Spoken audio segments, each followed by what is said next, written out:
ইসলামপুর কলেজের eco club field জার্নালিজমের উপরে 3 দিনের কর্মশালা অনুষ্ঠিত হলো। কলেজের তরফ থেকে ছাত্রছাত্রীদের নিয়ে ইসলামপুর শিশু উদ্যানে হাজির হয়েছিলেন। সেখান থেকে কলমে ছাত্রছাত্রীদের সাংবাদিকতার প্রাথমিক পাঠ দেন ইসলামপুর শহরের বরিষ্ঠ 2 সাংবাদিক তপন কুমার বিশ্বাস ও মেহেদি হেদায়তুল্লাহ। এই কর্মশালা শেষ হবার পর আগামীতে ছাত্রছাত্রীদের জলদাপাড়ায় নিয়ে যাওয়া হবে বলে জানিয়েছেন কলেজের অধ্যাপক কাঞ্চন রায়। আপনাদের আরও একবার জানিয়ে রাখি, ইসলামপুর কলেজের ইকো ক্লাব ফিল্ড জার্নালিজমের উপরে 3 দিনের কর্মশালা অনুষ্ঠিত হলো। কলেজের তরফ থেকে ছাত্রছাত্রীদের নিয়ে ইসলামপুর শিশু উদ্যানে হাজির হয়েছিলেন এবং সেখানে হাতে কলমে ছাত্রছাত্রীদের সাংবাদিকতার প্রাথমিক পাঠ দেন ইসলামপুর শহরের বরিষ্ঠ 2 সাংবাদিক তপন কুমার বিশ্বাস ও মেহেদি হেদায়াতুল্লাহ। এই কর্মশালা শেষ হবার পর আগামীতে ছাত্রছাত্রীদের জলদাপাড়ায় নিয়ে যাওয়া হবে বলে জানিয়েছেন কলেজের অধ্যাপক কাঞ্চন রায়। তিনি আরও কি জানালেন দেখাবো আপনাদের।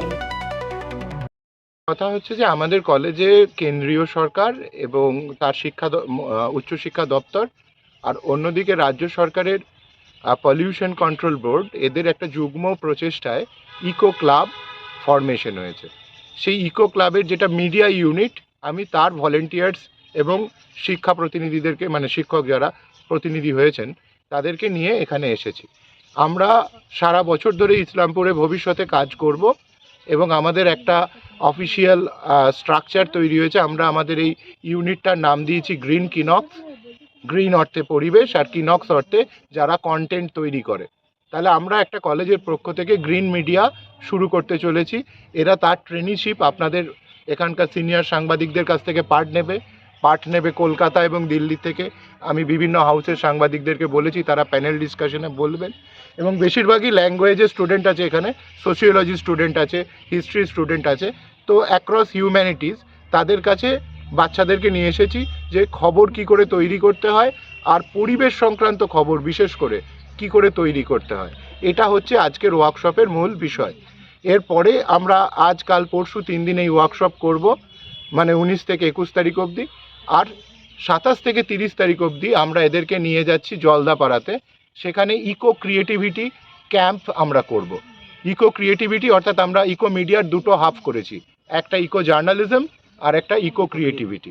জার্নালিজমের থ্রু দিয়ে আমরা মানুষের কাছে প্রমোট করতে চাইছি বিভিন্ন মেসেজগুলো, বিভিন্ন ইনফরমেশনগুলো যেগুলো তাদের জানা দরকার পরিবেশকে রক্ষা করার জন্য। আমাদের লাইভ মিশন, তার 7খানা এজেন্ডা আছে, সেটা আমি আপনাদেরকে শেয়ার করে দেবো, যেটা কেন্দ্রীয় সরকার এবং pollution control board West Bengal আমাদেরকে প্রমোট করতে বলেছেন। আমরা সেইটার উপরে কাজ করছি, সেটা আমি আপনাদেরকে শেয়ার করে দেবো। আর দ্বিতীয় জিনিস, ছাত্রছাত্রীরা কতখানি উপকৃত হবে এটার ফলে? জাস্ট 1 মিনিট, মানে এটা শেষ করিনি। দ্বিতীয় জিনিসটা হচ্ছে যে আমরা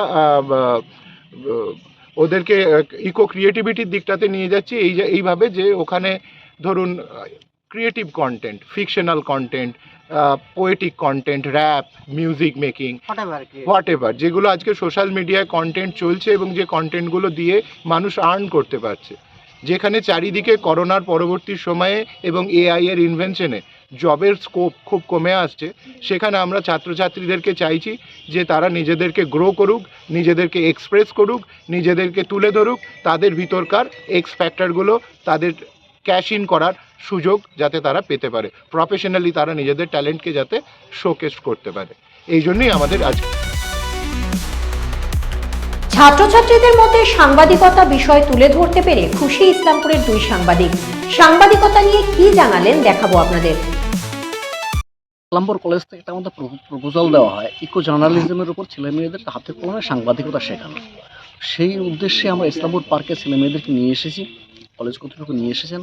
তাদেরকে আমরা সাংবাদিকতার বিভিন্ন দিক, সেই দিকগুলো নিয়েই আমি এবং মেহেদি হেদায়তুল্লাহ এই দুজনেই আমরা বিষয়টি তুলে ধরলাম, ছেলে মেয়েদের বোঝানোর চেষ্টা করলাম এবং তাদেরকে সাংবাদিকতা বিভাগে কী করে আকর্ষণীয় করা যায় সেদিকটা আমরা পাশাপাশি আমরা তাদেরকে একটু এই স্বল্প সময়ের মধ্যে যেটুকু শিক্ষা দেওয়ার সেটা চেষ্টা করেছি। কিভাবে সাংবাদিকরা সংবাদ পরিবেশন করেন সেই বিষয়টি জানতে পারলেন বলে জানিয়েছেন ইসলামপুর কলেজের ছাত্র।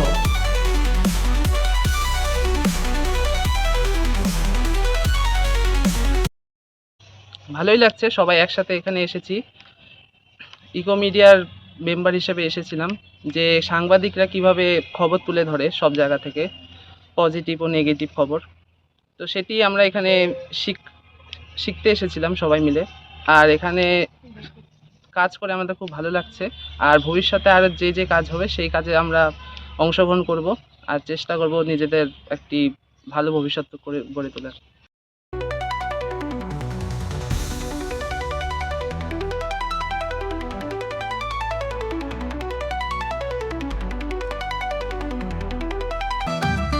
রেডিমেড পোশাকের মনকাড়া কালেকশন নিয়ে এবার হাজির রায়গঞ্জের বসন্ত স্টোর্স। একই ছাদের নিচে পেয়ে যাবেন লেহেঙ্গা, চুড়িদার, শাড়ি, ব্লেজার সহ ছোট বড় সবার মনের মতো পোশাক। তাই আর দেরি নয়, আজই আসুন বসন্ত স্টোর্সে।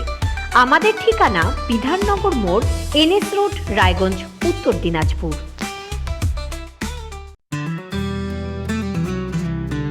গ্রসারি থেকে কসমেটিক্স,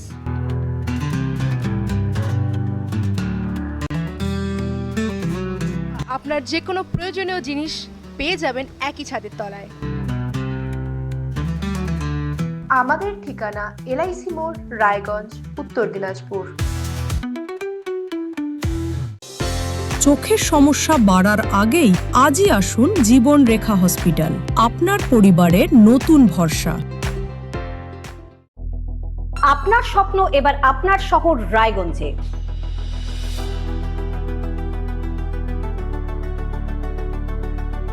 এবারে শক্তিশালী পালসার N160 আপনাদের স্বপ্ন পূরণের জন্য প্রস্তুত। সবচেয়ে কম দামে এবং আকর্ষণীয় ছাড়ে পেয়ে যাবেন আপনার স্বপ্নের বাইকটি। মাত্র 5,999 টাকা ডাউন পেমেন্টে করুন আপনার স্বপ্ন পূরণ। এছাড়াও থাকছে 6,000 টাকা পর্যন্ত ডিসকাউন্ট এবং 10 বছরের ওয়ারেন্টি ও 2 বছর ফ্রি সার্ভিসের সুবিধা। সাথে থাকছে আরও অতিরিক্ত সেভিংসের সুযোগ। তাই আজই আসুন বাজাজ হুইলসে। আমাদের ঠিকানা পূর্ব অশোকপল্লী, পুরনো জাতীয় সড়কের পাশে, রায়গঞ্জ, উত্তর দিনাজপুর।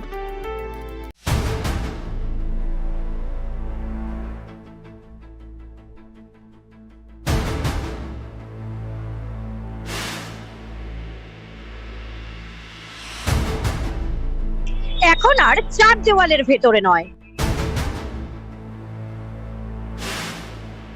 এবার সরাসরি আপনার মুখোমুখি।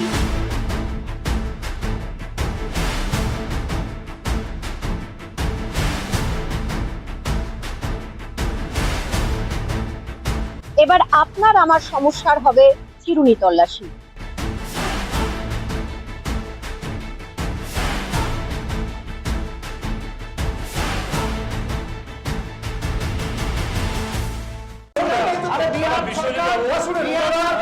রায়গঞ্জের উন্নয়নে কি এক হবে শাসক বিরোধী? ঝগড়া নয়, রাজনৈতিক বিতর্ক দেখুন সাপ কথায় ভারত টিভিতে। আমি রাধা মাধব, আমার সাথে দেখুন সাপ কথা প্রতি রবিবার দুপুর 3টায়।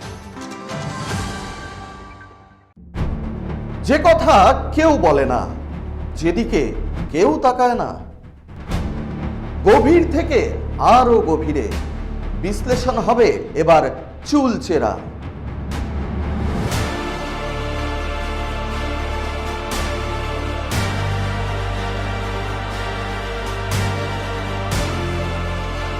কারোর দাবেদারি নয়। আমি সত্যান্বেষী, আমার সঙ্গে থাকুন প্রতিদিন রাত 8টায় শুধুমাত্র ভারত টিভিতে।